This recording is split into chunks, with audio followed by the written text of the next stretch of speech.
Good evening, everyone. Welcome to another edition of Hardcore Challenge Live. I am the commish, Ben Klein, and this is our Week 12 recap edition. We've got a couple interviews lined up for you tonight. A couple owners who are deep in the playoff run right now and are deep in the playoff battle from a couple different divisions. We're going to get their insight, their perspective on what they're dealing with, what they're looking at in their divisions as they are deep in the playoff race.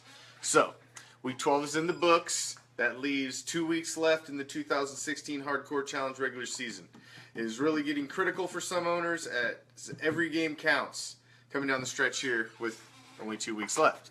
Week 12 was another spectacular week in the Hardcore Challenge, so let's recap the awesomeness that was Week 12 and how it affects the playoff run. Let's start out with the Great White North Division.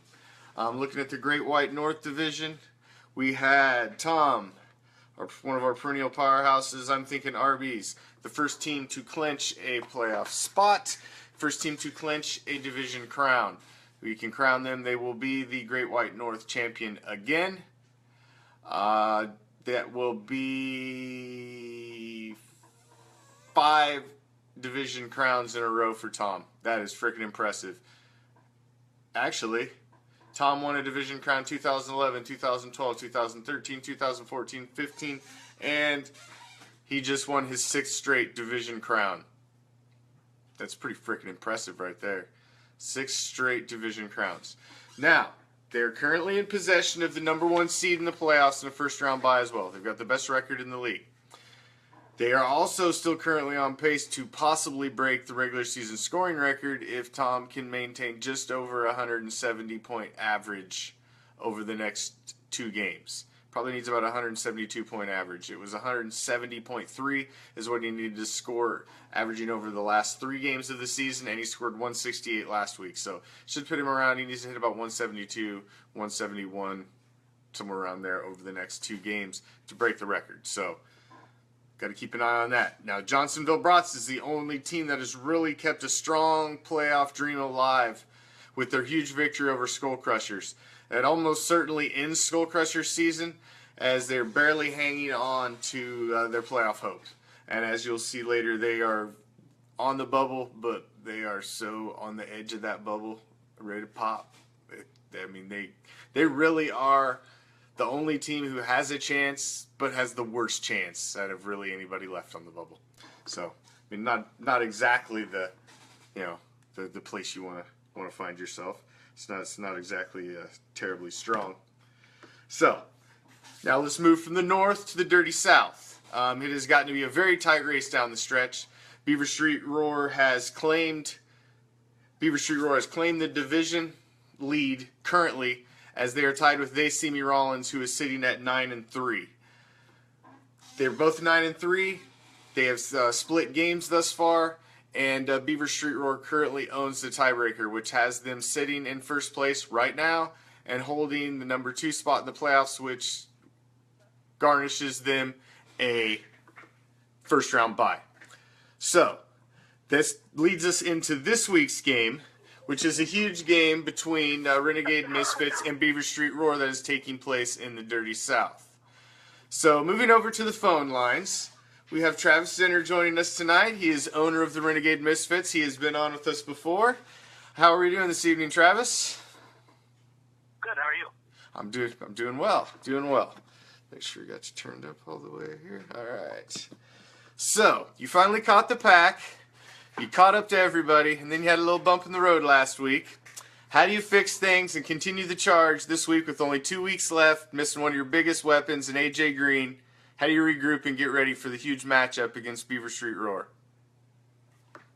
Well, let's hopefully hope nobody else gets injured.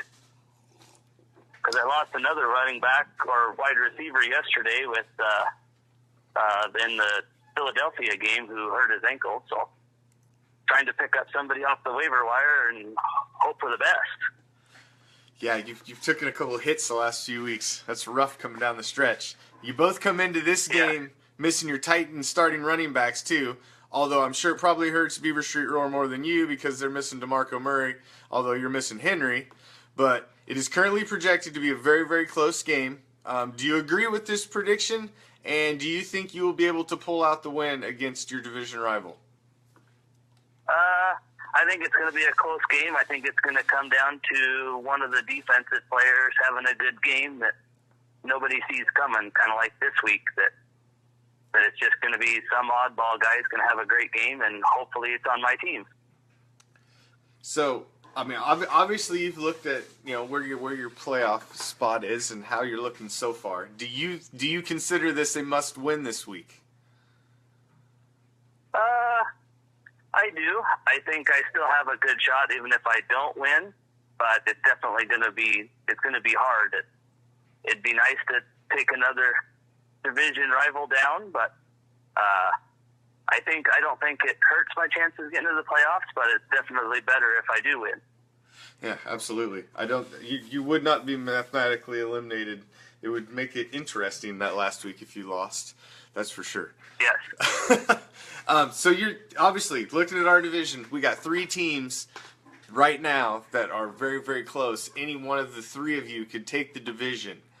If you had to pick a favorite, including yourself, who do you think has the best chance to win the division with 2 weeks left? Well, I know if I win this week, I got a good matchup in the last week, but I think I got Des Cottet. I haven't looked at the schedules of the other 2, so I don't really know which one of us out of the 3 really has the best. I'm going to say me, of course, because it's me, but I haven't looked at the other 2 guys' schedules for that last week to really see if they have an easy opponent or not. Well, They See Me Rollins has to play Stinky Pinky, so that's not a real easy game. However, Beaver Street Roar got Roid Ragers in the last week, so they kind of, the Roid Ragers is the worst team in the league right now, so they kind of pulled a good card there on the last week. So it's going to be interesting. And you've got Des Cottet, so you've got a it's going to be actually. You don't have Des Cottet. Who do you got? You got Tama Tears in the last week. So yeah, that's right. So you got an interesting matchup as well. So yes. So you both got playoff teams. The Beaver Street Roar ended up with kind of a walk. So it looks like they got the lucky matchup. So it's going to be interesting. It's going to be interesting. All right. Well, yes, it will. Well, Travis, thanks for joining us. We're going to keep working on down the line here with our moving on to another division. So I appreciate Travis joining us, giving his perspective on what he's looking at in his playoff run, how he thinks he's shaping up. So there you have it, little insight in what's going on in the Dirty South Division race. Now moving over to the Wild West, it still comes down to Stinky Pinky and Tama Tears. It is a 2-team race, and it's going to be a 2-team race to the finish. Currently, they are only separated by half a game, as both teams won this week, so that means Stinky Pinky is still holding a half-game lead over Tama Tears. Now, Tama Tears beat Stinky Pinky twice this season and swept them, but that's probably not going to come into play as Stinky Pinky has that tie on their record, which means they're probably not going to end up with a record, the same record. It's just probably not going to happen that Tama Tears ends up with a tie in the last 2 weeks. I mean, it could happen. Statistically, it's probably not going to happen. So, chances are this is not going to be a tie in this division like we've had in previous years, like we had last year that caused all the controversy. So, coming down the stretch, it's going to be very interesting between Tama Tears and Stinky Pinky. Because Stinky Pinky has a huge matchup this week with Cheesehead, who is also fighting for their playoff life. So that leaves our last division, the Elite East. They were home to the game of the week this last week between Pale Horsemen and Bison Broncos as they locked heads at the top, trying to see who was going to be standing left as the sole leader of the Elite East.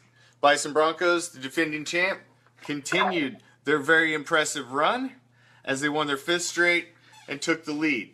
Now, Pale Horsemen, who came out of the gate at 5-0, undefeated, number 1 team in the league, number 1 on our power rankings, has absolutely turned into a dumpster fire. Their team is now 6-6 after starting the season 5-0. They had a full 3-game lead when they were 5-0, We could have darn near gave them the division crown, but that's why we play the games, guys, because they have nothing but nosedived ever since. Now, while they nosedived, Bison Broncos went on a 5-game winning streak and has taken sole possession of the lead. But while they nosedived, Cheesehead has also scratched and kept clawing and is sitting at 6-6 and only 1 game out of the division lead with 2 weeks to go. We have their owner on the phone, Mr. Courtney, owner of Cheesehead. Corey, how do you feel about your playoff chances with sitting with 2 weeks out and you're 6-6? How do you feel about your chances? I feel, I got a chance, and that's all that really matters. I mean, if my team comes out and plays like they did this last week, I don't think I'll have any problem at all. But the problem is Bison's got to lose 2 games, and I don't see that happening. But unless I could pick up mathematically, I think I could pick up a wild card somewhere else. But really, I just need to win the division, and I don't see him.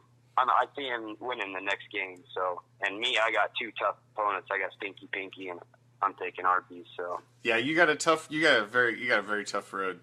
You got 2 current division leaders in your last 2 games of the week. Now, Bison Broncos is playing the 5-3 Bandits this week, who they have not done that bad. They've actually been putting up some decent points. And they have a much tougher matchup the following week when they have to play.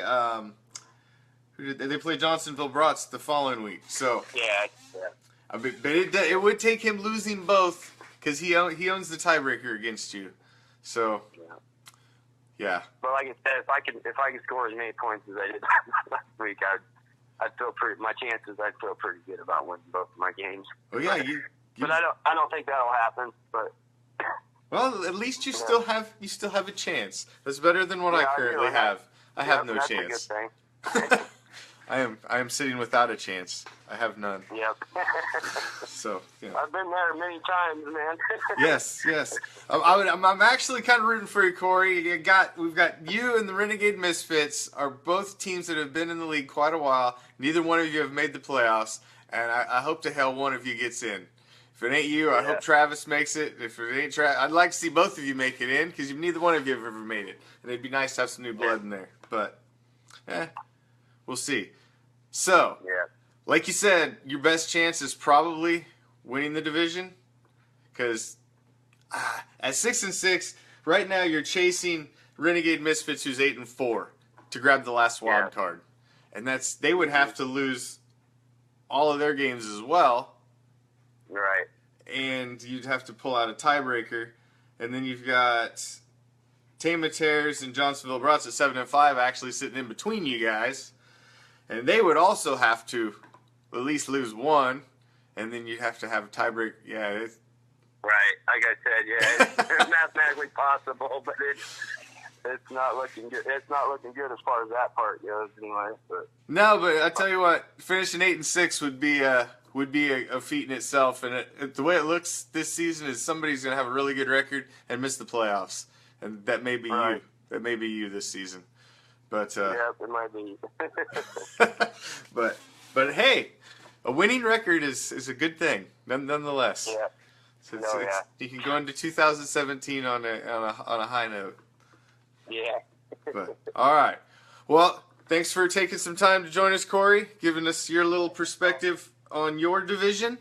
I appreciate it, and like I said, I am rooting for both you and Travis to stay in the hunt. I'd like to see some new blood make the playoffs, but it is what it is, and they've both got a challenge stacked ahead of them.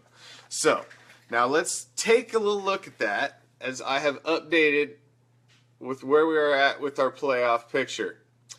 Now, as you see, I've cut all the dead weight off the bottom because, I'm in that dead weight. We really don't need to talk about us because, our season's over. Now, as you'll see, the top is the division leaders who are currently would be the division champions if the playoffs started today. That's where these teams would be sitting. Now, the ones in bold are currently the number 1 and number 2 seeds, and they would have the first round bye. They See Me Rollin' would be the number 1 wild card at 9-3, as Beaver Street Roar owns the tiebreaker currently. The second wild card would go to Renegade Misfits. Now, Johnsonville Brats and Tama Terrors are sitting right behind them. Tama Terrors is also only sitting a half game out of the division crown. Pale Horsemen and Cheesehead are only sitting a game back of Bison Broncos. Pale Horsemen split games with Bison Broncos this year. Cheesehead was swept by Bison Broncos. So obviously Pale Horseman has a better chance of winning the division than Cheesehead does. Now, none of these teams are obviously eliminated from the wild card spot, but as you see at 6-6, trying to catch that 8-4 is going to be very difficult.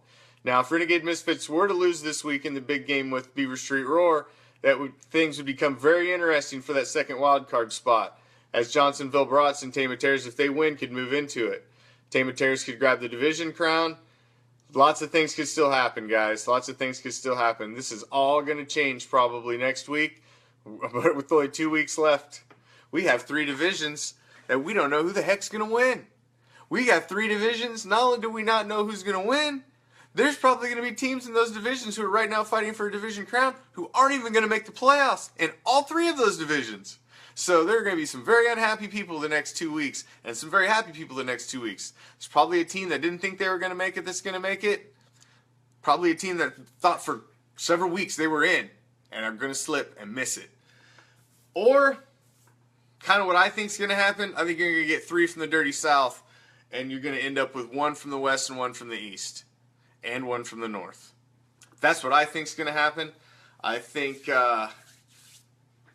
Beaver Street Roar is going to take down probably Renegade Misfits this week, but I think Renegade is going to win in the final week and still pull out that final wild card spot. I think that's what's going to happen. I think They See Me Rollins is going to split 1-1 over the next 2 games, and I still think both of those, Beaver Street Roar is going to win the division. And I think They See Me Rollins, Renegade Misfits will take the other 2 wild cards. That's the way it's looking to me 2 weeks out. Obviously, the way things shake out, the way things have been going this season, which has been absolutely crazy, and I haven't been able to count anything. Freaking anything could happen. Absolutely anything.